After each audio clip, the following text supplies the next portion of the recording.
कश्मीर कौमी अवामी तहरीक तहलके कश्मीर पारा मुतहद ऐं मज़बूत सिंध मुहिम के सिलसिले में शानदार एहतजाजी मुज़ाहिरो जंहिंजी अॻवानी सजाद बिरोही अब्दुल हमीद मलक फ़िदा मोहम्मदानी रोहित रहमतुल्ला शेर ऐं ॿियनि कई। एहतजाज के मीडिया के वीचार वंडींदे ज़िले सदर सजाद बिरोही फ़िदा मोहम्मदानी ऐं ॿियनि चयो त सुभाणे कंहिं ॿिए शहर में हूंदासीं इहो ई मुतालबो इहो ई हिकिड़ो निमाणो अर्ज़ु आहे त अचो त पाण गॾिजूं ऐं सिंध जी मालिकी कयूं। मक़सदु इहो आहे त इक़्तिदार में हू वेठा आहिनि, MQM सां गॾु उहे वेठा आहिनि, वफ़ाक़ में नवाज़ लीग सां गॾु उहे वेठा आहिनि, त आख़िर हुननि खे तकलीफ़ कहिड़ी आहे जॾहिं सिंध जी मालिक बि ही आहिनि त मरसूं सिंध जो कहिड़ो उनवान आहे। फॉर्म 47 में जॾहिं ही हाराइजी विया ऐं हाराइण खां पोइ जॾहिं हिननि खे ऐवान मिलिया आहिनि ऐं उन खां पोइ बि उहो कहिड़ो मुतालबो आहे, हीउ मुतालबो आहे त बिलावल ज़रदारी खे कीअं वज़ीर आज़म बणायूं, इहा हुनजी ख़्वाहिश आहे। पर उनजी ख़्वाहिश जे एवज़ में सिंध जी वसीलनि तां हथ खणंदा ऐं उनजे एवज़ में हुनखे इक़्तिदार मिलंदो।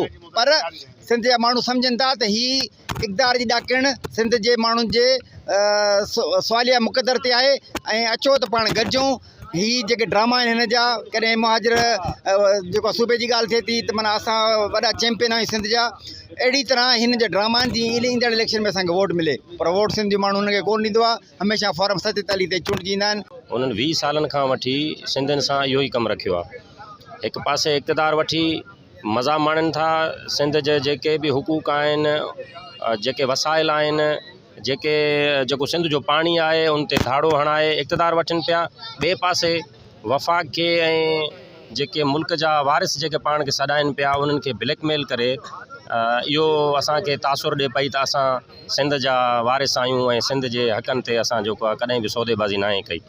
तव्हां दुनिया जा फ़ैसिला जॾहिं करणु वञो था, ईरान, अमेरिका ऐं इज़राइल खे जॾहिं तव्हां ठाहिणु वञो पिया त पंहिंजे वतन जे माण्हुनि खे तव्हां जेको आहे बिना कंहिं बम जे मारियो था, पाणी खसे मारियो था, वसीला खसे मारियो था, बिजली बंदि करे मारियो था, सिहत ऐं तालीम खसे जेको आहे मारियो था, त इहो तव्हांजो बिटो मयार न हलंदो।